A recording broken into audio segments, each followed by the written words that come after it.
redstone functionality. So if we go ahead and put a piece of redstone dust right there and then the lamp right there, and then I actually use the lectern and turn the page, watch the lamp in the background. It actually updates. Every time I turn the page, a 1-tick signal is sent out. Which is cool and all, but that's not all that it can do. If we grab a comparator, something that we'll talk about in a minute, and then we run a line coming off of that comparator next to all of these lamps, something interesting will happen. So, check this out. All of these lamps are powered right now, except the last one. That's lamp number 16. If we go back over to this book and go back one page, most of those lamps are actually going to turn off. Comparators can pull a redstone signal out of a lectern that strength is dependent upon the page number of the book on the lectern. So page 1, page 2. Very, very strong signal. Very, very weak signal. Now check this out. This book is a lot longer. Here I have a book that's 15 pages long. If I go ahead and go over here, watch the lamps. As I turn the page, lamps are going to turn on all the way up to 15. Once I get to 15, all of them are going to be on, other than that final one right there. The whole power level thing still definitely does apply. If I were to put a book in here with 20 pages, well, then depending on what page I'm on, only the first 15 lamps would be powered. What I'm saying here is that this isn't a workaround to that whole power level 15 thing. You can't make a long book and have a crazy long signal. Sorry. Surprised we haven't caught this one quite yet. Check out this red block. This block right here is a block of redstone. It is made up of 9 redstone dust. The block of redstone can be a power source. Next up, the hopper. The hopper is amazing. This thing is a game changer. Now, you've actually seen a little bit of the hopper in this series so far. I used a hopper in the cow crusher farm, both of them. If I didn't say yet, hoppers are really, really interesting. So check this out. We can interact with the hopper. It's almost like a chest. We can put items inside of it. Now, what happens to the hopper is basically dependent upon 2 things. If the hopper is powered or not, and where the hopper is facing. So here we have a hopper going into the ground. Let's say over here we had another hopper going into a chest. If I throw a netherite ingot into this hopper, and then throw one into this hopper, things are going to happen differently.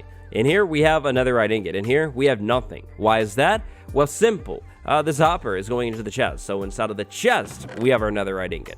If you want to place a hopper going a certain direction, crouch place it while looking at whatever you're trying to place it on. So right here, if I put a line of hoppers right there, we're actually going to have nothing in all of these hoppers right now, but then as soon as I throw something in it, then watch what happens. Netherite ingot goes in that one, but it's not in any of these, and that's because the hoppers moved it right over to this spot right here. But let's say if we powered maybe that hopper right there. We put a redstone block right there. This is power. Let's throw an ingot in here and then see what happens. If we check this, nothing. Nothing. Oh, something. If a hopper is powered, then it is locked, which means the item cannot pass through it. So if we check over here, nothing. Unpower this hopper and the netherite ingot can move again. Take a look at these 2 chests. Identical, right? Wrong. The chest on the left is a normal chest. The chest on the right is a trapped chest. Now, what's the difference? Well, a trap chest, when opened, emits a redstone signal. So, check this out. If I were to put a normal chest right here, and then put a block of netherite in here, it goes away right away, and it ends up in this chest over here because of these hoppers that I've set up. Now, let's go ahead and put a trap chest right here, open it up, and put something in it. Nothing. Why? Well, the trap chest is emitting a redstone signal, so the hopper below it is actually locked right now. As soon as we close it, though, that chest is actually going to empty out, and the item will be moved right over here. Trap chests can be used for, wait for it, traps. Maybe you're trying to set up some sort of TNT trap. Trap chest, run a redstone wire over to some TNT, and then boom, after someone opens it. You can make a double chest out of a trap chest as well. Comparators are crazy advanced. Like, honestly, we're not going to get into all of the comparator stuff today, but check this out. If I power this right here, this comparator is powered. The comparator compares redstone signals. So, we have a 15 and then a 14. Right here is actually going to be a 14, 13, 12, 11, 10, 9, 8, 7, 6, 5, 4, 3, 2, 1, 0. Now, the comparator also takes signals in from the side as well, and will compare those signals. Yeah, it gets really advanced. And then watch this. There's a subtract mode as well. Right here, signal of 3, signal of 2, signal of 1 right there. Yeah, comparators are really advanced. But comparators can also be used to get rid of scammers. Yeah, just get rid. Okay.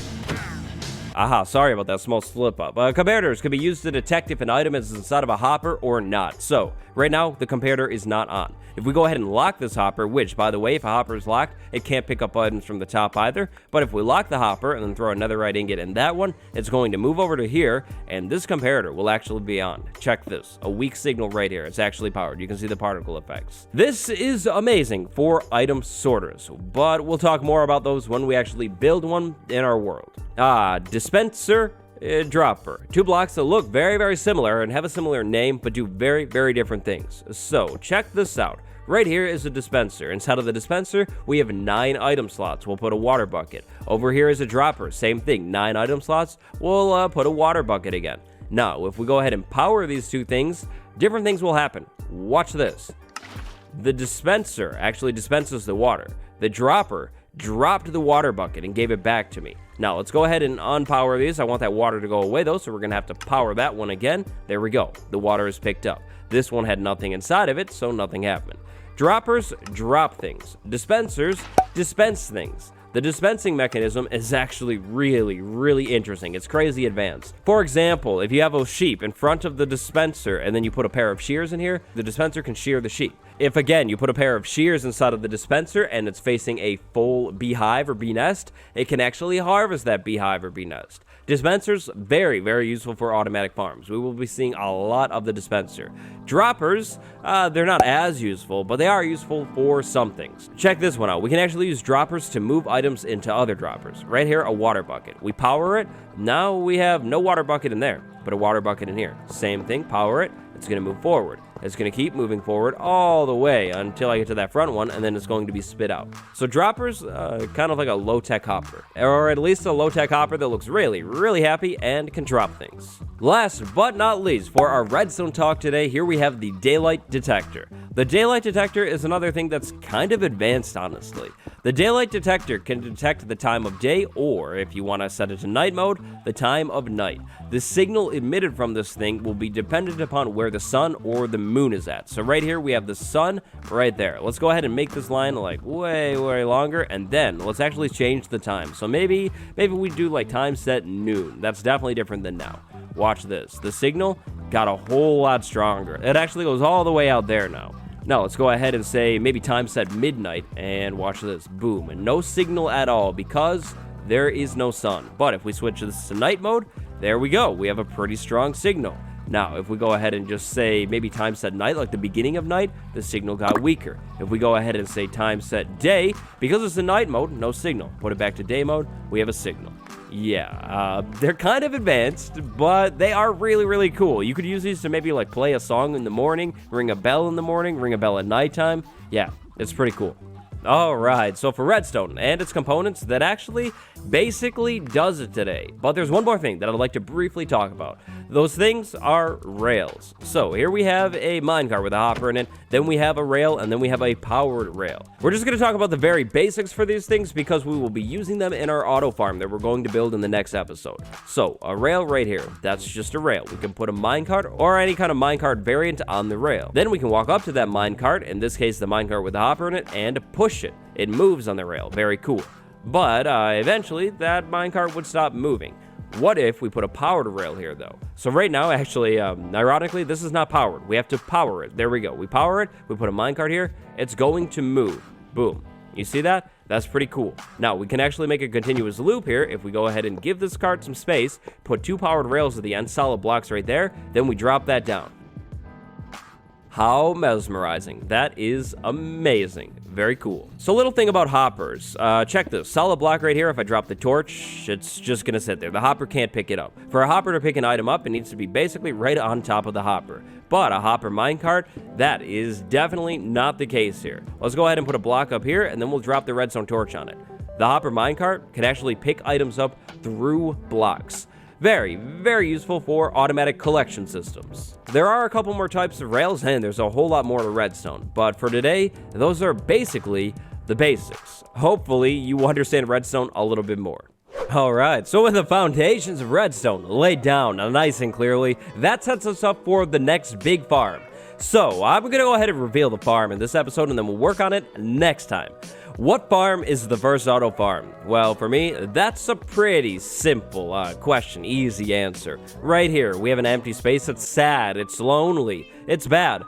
We need an enchanting setup, which means we need about twice as much paper as what we have currently, or what we would be able to make currently. So, the first farm in this world is going to be an automatic sugarcane farm, or at least the first automatic farm. No clue where I'm gonna put it, gonna try and decide on that one in between episodes. I really, genuinely don't know, but I'll come back next time and hopefully have an idea as to where I want to put the farm, and I might even, this time, actually clear out a little bit of land so we can just get right into the build. But it is now time for the best time of the day, the comment of the day. Today's comment of the day is from Epic Gamer. The comment reads, I'm actually super excited for the Warden. It's terrifying and I love it. The reason I wanted the Iceologer, me too, was because I wanted a new mob to fight, and now we've got one, and it's incredibly dangerous to take head on. Yes, I wanted to talk about the Warden because I gotta be honest, Elites, I think I'm obsessed with the Warden. I'm really excited for it. I love how the Warden kind of creates that shadow effect when it's near you. That is so scary. I cannot wait for the Warden. The Warden is hands down going to be the coolest thing, and you know, I was thinking, this isn't confirmed, but imagine if the Warden is sort of the first boss that you actually have to take on. Maybe, and big maybe here, just kind of thought it would be cool, the Warden is kind of guarding the stronghold. So, you have to find the stronghold, and then you have to take out the Warden before you can actually go to the Ender Dragon and take that thing out. I mean, I feel like that would mean we would need an Ender Dragon fight in the future because it's the second boss, and honestly, if you can take out a Warden, you can probably take out the dragon, but still, how cool would that be? Like the Warden guarding the stronghold? I don't know. I really like that. But anyways, that's going to do it for the Redstone Basics episode. If you have any Redstone questions, go ahead and throw them down below. And if you have any big Redstone big brain moves, throw them down in the comments as well. That's going to cut it from me, though. If you liked today's video, smash that like button, subscribe. Hope you still liked it, even if you're a Redstone pro. And today, I have some big thank yous. A big thank you to Mr. PD Wash, Malin312, and Respect the Kitty. Thank you all so much for the support. Until next time, stay Redstone. Goodbye, everyone.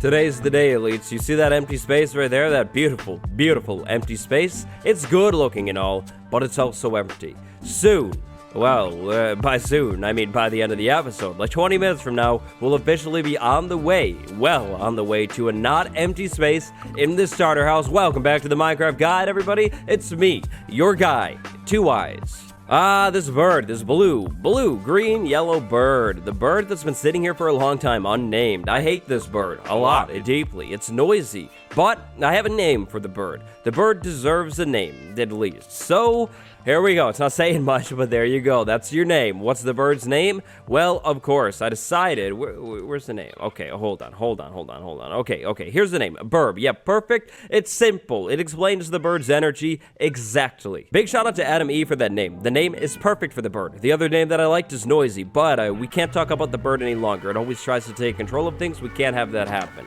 So, Elites, check this out. I've been busy digging in between episodes.